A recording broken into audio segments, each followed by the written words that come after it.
Lipton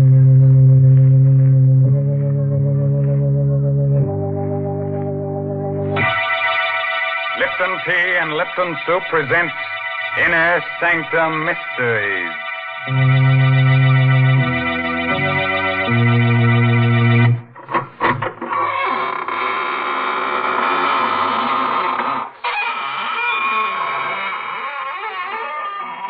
Good evening, friends of the Inner Sanctum. This is your host, Raymond, the gay ghoul. Friends, would you like to fly through the air with the greatest of ease? Do you think you'd enjoy being invisible, huh? Oh, it's easy. All you have to do is become a ghost. And to become a ghost, all you have to do is accentuate the ectoplasm and eliminate the protoplasm. Man!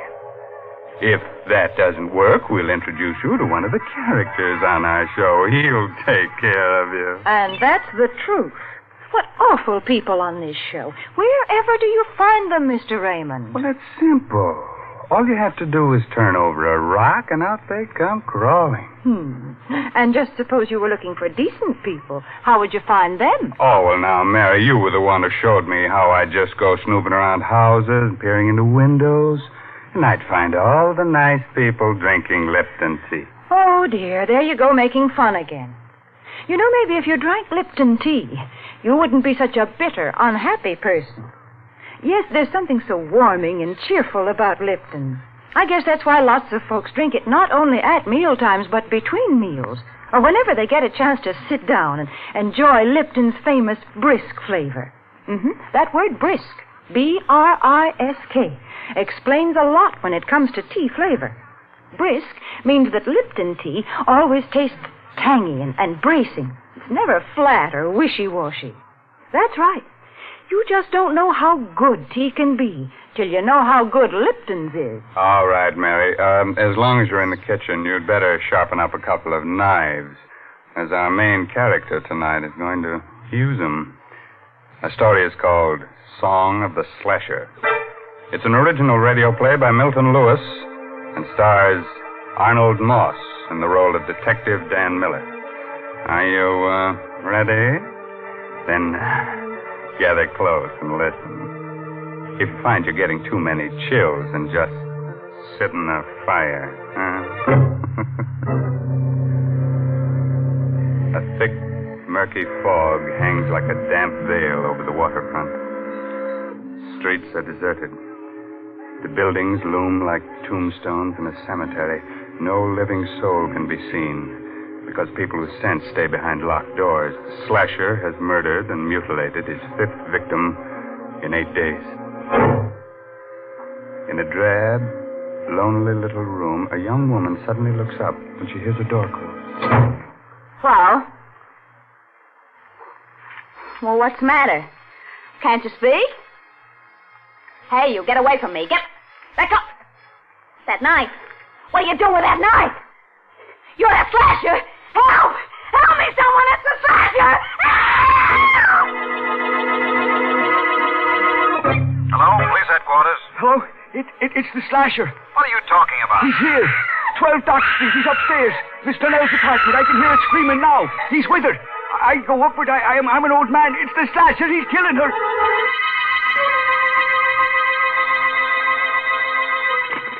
Hello? Is that you, Miller? Speaking. This is Captain Quinn, headquarters. Here's the chance you've been waiting for. The slasher's at 12 Dock Street, right around the corner from you. On my way, Captain. Bye.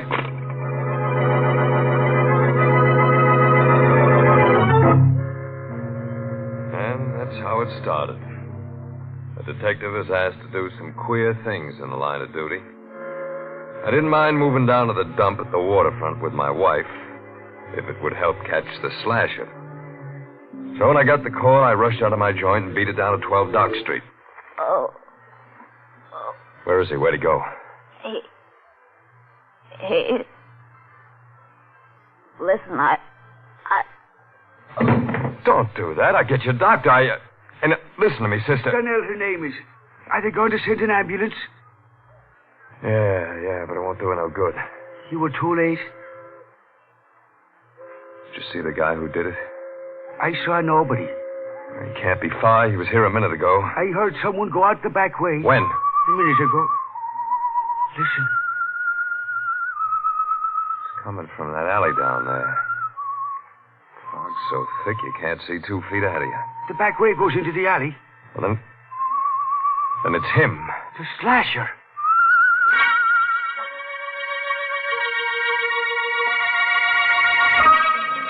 I got down to the alley, the radio cars and the men from the precinct were coming. We went through that neighborhood with a sieve.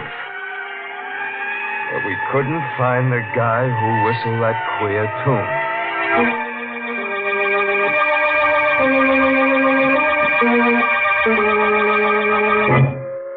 Is that you, Danny? Yeah. Oh. What happened? Oh, you shouldn't have got out of bed, baby. I was worried. He got away. Did he kill another? Yeah, another dame.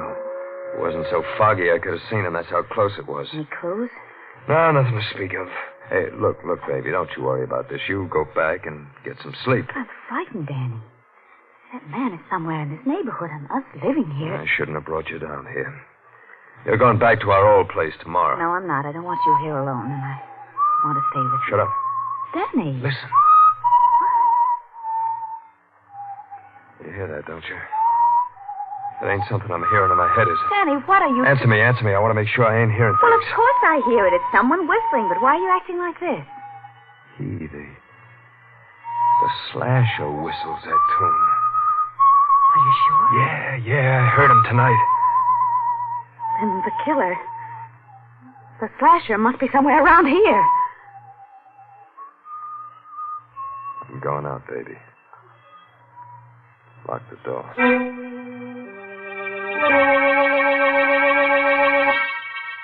The whistling was somewhere in the building. I listened. Where was it coming from? It was gone. I looked at my watch. 4:30 in the morning. I walked down the stairs listening for the whistle. I walked on my toes, listened at the other flats. I didn't hear a thing. I went down into the cellar. There was someone there, all right. Oh? Who's there? It was Sykes, the janitor. I came closer. Oh, it's you, Mr. Miller. Yeah, Mr. Sykes. Hey, what's the matter? You're shaking like you got a fever. You frightened me. Why? I thought you were the slasher. Yeah? He's around here, you know. He might be hiding in these shadows. He might be anywhere. Everybody's afraid of him. Everybody. Yeah, so I hear. What time did you come down here? 4:30, like I do every morning. Why? See any stranger in the building? No, I didn't see anyone. Who lives in the flat below us? Mr. Trevelyan. Reginald Trevelyan. Funny name. He's a funny fella. Never sleeps at night. Wanders around the building whistling to himself. Whistling to himself? Yeah. He writes music or something. He got a piano in his place today. He talks crazy sometimes. Think he's up there now? Yeah, he never sleeps. Here. $20? Yeah, it's for you. Why are you giving this to me? I want you to tell me when Mr. Trevelyan leaves his apartment. Do you get it? Yeah, but why? I ain't paying you $20 to ask questions.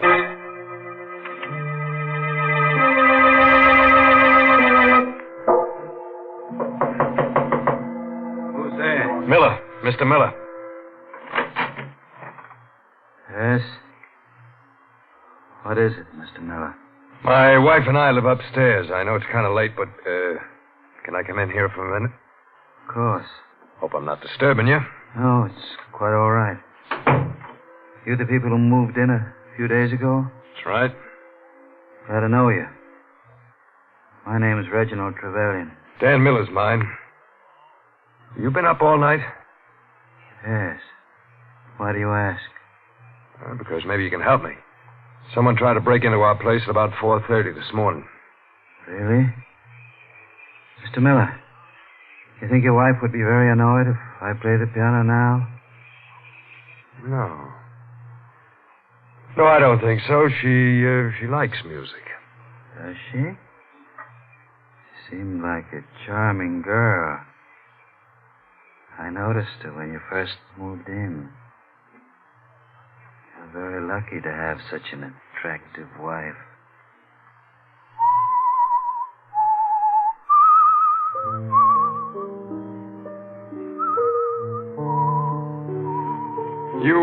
You whistle yourself like that very often? Yes. Especially when I'm working on a new composition. Wait a moment. I think I have it. I've been trying to work out that passage all night. Miss Miller, please get out of here. I want to be alone. You're a query, you are. I'm not interested in your opinion. Well, what are you waiting for? Get out of here! Get out, I'll blow you out! Try it. I've lost it! What? That passage! You see what you've done? I had it a minute ago, and now it's gone!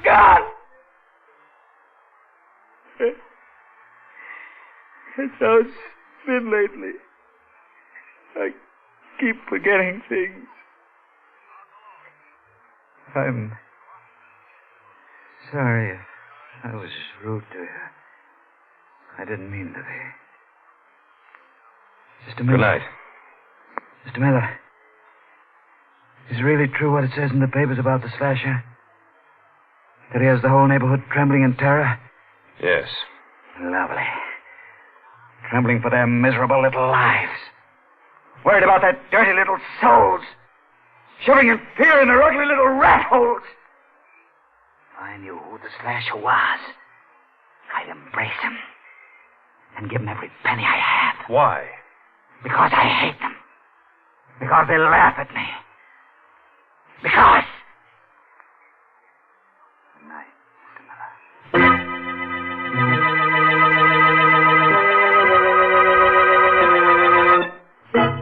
I phoned headquarters, told them to check on Trevelyan. Oh, he was a queer one, all right. So queer I didn't tell Laura about him. I didn't want to scare her. Couldn't arrest him. I didn't have anything on him yet. I lay down to rest.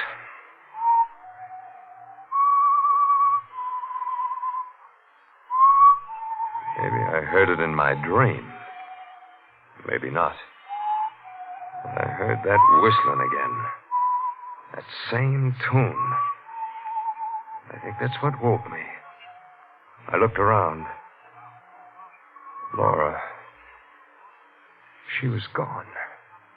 And the door was open.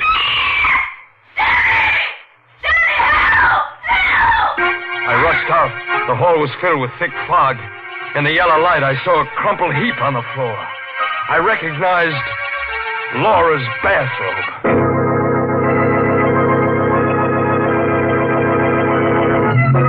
Ah, the slasher, that's my boy. He's not the type of low character who goes around murdering his friends and relatives. No, he's so big-hearted he murders anyone.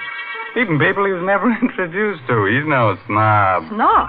He's much worse than a snob. He's a lunatic. Oh, Mary, you're so unsympathetic. He's just lonely. He wants to get close to people with a knife. Well, if he's so lonely, then why does he go around cutting people? You see, Mr. Raymond, I can say the same kind of things you do. Don't you dare just be your sweet, practical self, or else... You can't frighten me, Mr. Raymond. But as a matter of fact, I do have something practical to say. I'm going to suggest that all the folks who drink Lipton tea should buy the larger, more economical size packages. Not only because they're thriftier, but for another reason. You see, if you have a large package of Liptons at home, then you're not likely to run out just when you need it. For instance, when folks happen to drop in unexpectedly some evening. And, of course, Lipton's is a grand drink to serve your guests. It goes so well with cake or sandwiches. It just seems to make everything taste better. So, folks, be sure to have a good supply of that brisk Lipton tea on hand. Yeah, do that. And while you're at it, be sure to have an extra hand on hand, because the slasher may want to collect one for a souvenir. Well, we've kept the blood from flowing long enough. On with the murders. Listen as we hear Arnold Moss as Dan Miller finish that story. Laura was alive, in a dead faint. I scooped her up in my arms and rushed her back to our flat. She opened her eyes a few minutes later. Danny. You're okay, baby. He was going to kill me. Yeah. Drink some of this. Thanks. Oh, Danny, it was awful. What happened? Well, you were asleep. I went out to get the milk, and I heard someone whistling. Do you remember what? That same queer melody we heard before, the one the slasher whistled. So I thought I'd help you. Help me?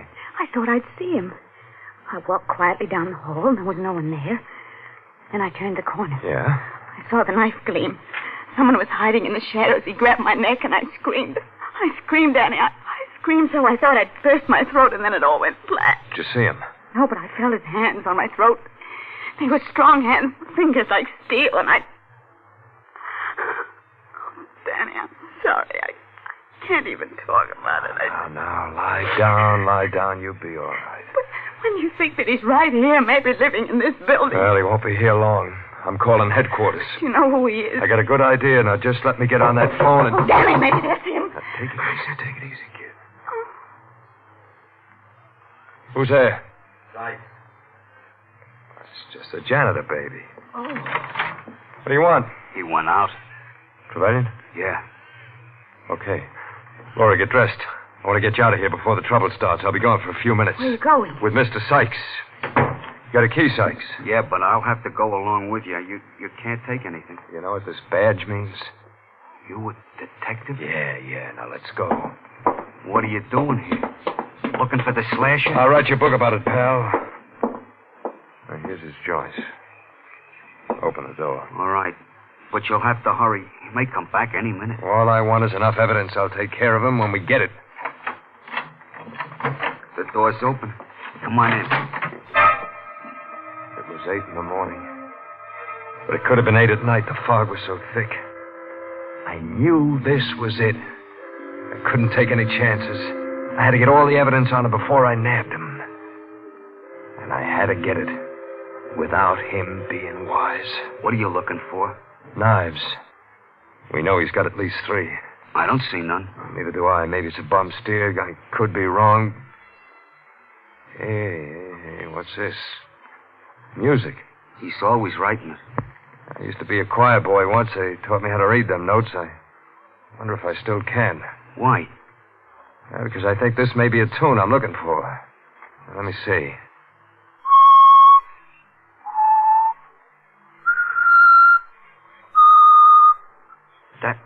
That song. Did you ever hear it before? Yeah. Bet you did. He's always whistling it. I heard it myself when he killed the last one.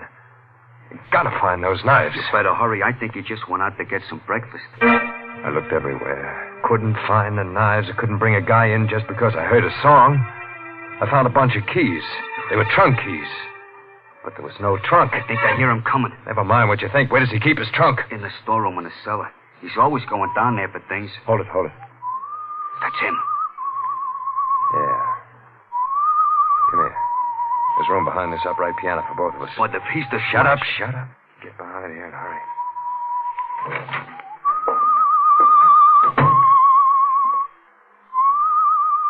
He sat down at the piano and played a queer arrangement of the same tune that led me to him. I reached for my gun just in case.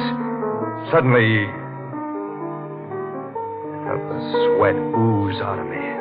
It was sweat that felt like ice. I didn't have my gun. I remembered I took it off when I laid down to rest. It's all wrong. Why can't I get it right? He's going out again. Come on, Sykes. I told you to hurry before. I hear him going down those stairs. It's safe to go now. All right, Sykes. We're going to open that trunk in the store.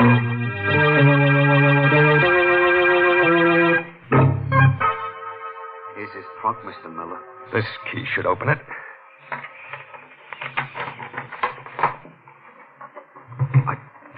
The knives?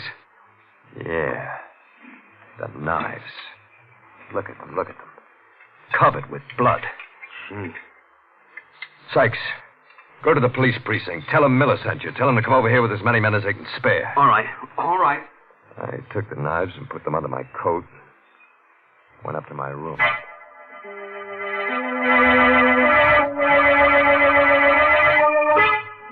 Yes, I'm leaving.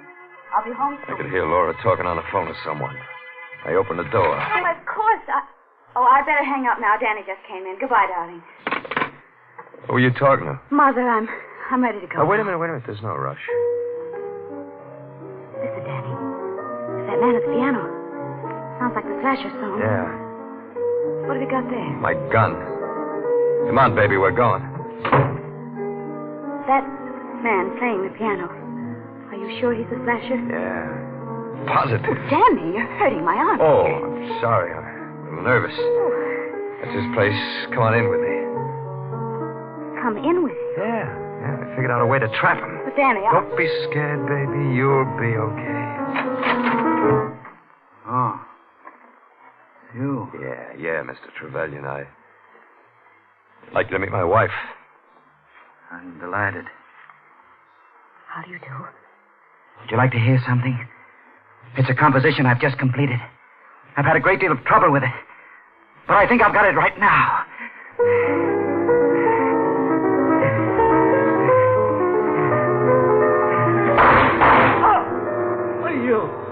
That gun. Yeah, you got it coming to you, Slasher. You stupid swine. You idiot. Why did you give me a chance? My music. Not even written down.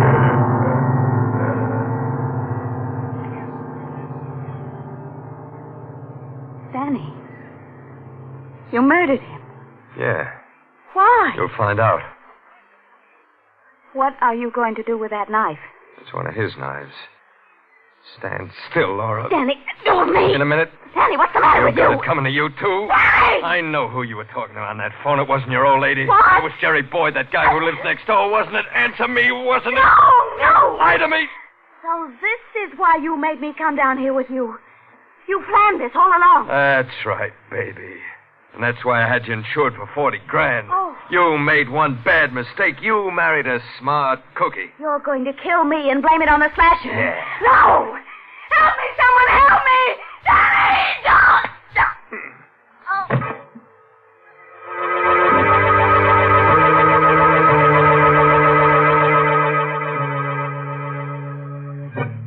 When it was over, I wiped the knife clean of fingerprints.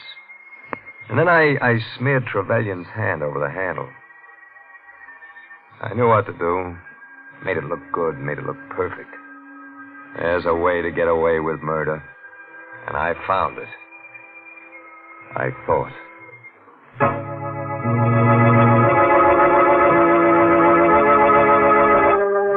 Go on with the report, Miller. Well, Captain Quinn, after I sent Sykes to the precinct, I went upstairs for my gun.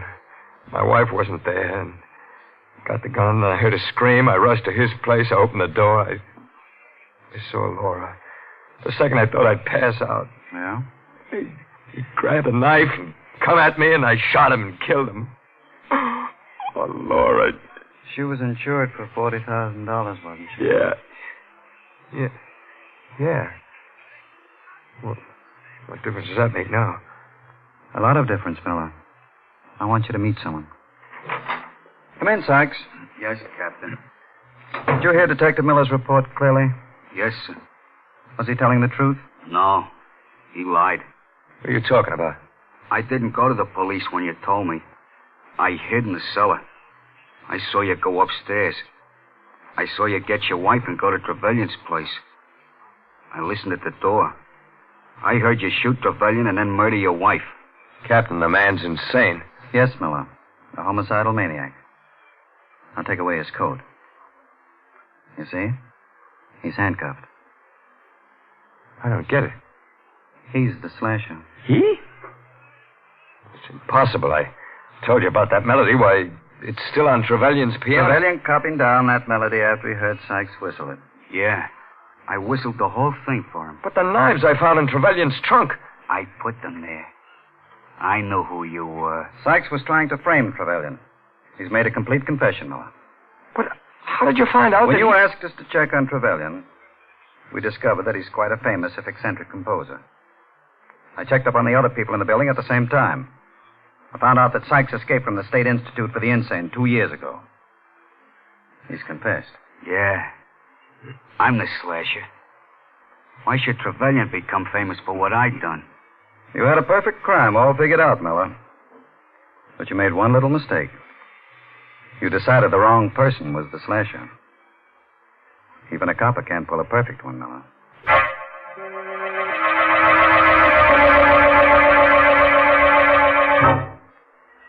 So I'm telling you all this because in 10 minutes I won't be able to tell nobody anything.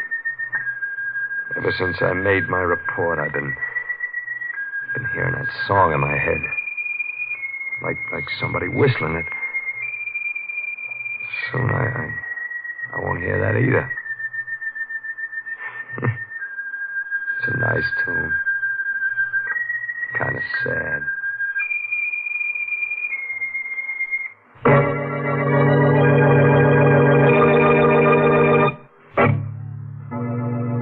The moral for tonight's story is never quarrel with your wife. Avoid strife. If that doesn't work, get a carving knife. Now, there's the perfect formula for domestic bliss. Don't you think so, Mary? I do not. Oh, well, then I'll give you another one. You'll love this one. Beat her till she's black and blue. Break her arms and legs in two. Then tell her to brew a cup of Lipton tea for you. Oh, I give up. All I can hope is that folks don't pay any attention to all these peculiar things you say about Lipton. And I guess they don't. The proof is that more people drink Lipton tea than any other brand. But if any of you folks haven't tried Lipton's, then why don't you do so now before Mr. Raymond says a word more about it? Why not let that famous brisk flavor speak for itself? Well, now, if you weren't too cut up by tonight's story, let me tell you about next week's gory little tale. It's about a beautiful woman who holds your hand, tells you about the future. Of course, she's kind of pessimistic. She sees a man with a knife stuck in his throat, the girl waving gaily from the gallows. And listen to this. Our star will be the glamorous motion picture actress, Wendy Berry. Let's make it a date, huh?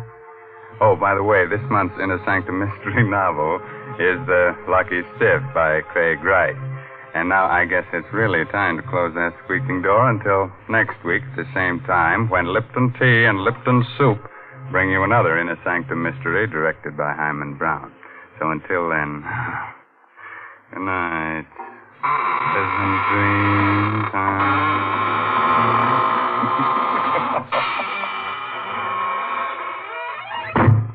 Folks, if you'd like to try a modern food with a real old-fashioned flavor, then try Lipton's Noodle Soup. You see, Lipton's comes in an envelope, and all you have to do is empty the contents into boiling water, and in no time at all, soup's on. And what a delicious, chickeny-tasting soup it is. It really tastes homemade, and it's brimming with golden, tender egg noodles. Lipton's is economical, too. It costs less and makes more than canned soups. So, folks, don't forget to try Lipton's Noodle Soup. And don't forget to tune in next Tuesday night for another Inner Sanctum Mystery. This is CBS, the Columbia Broadcasting System.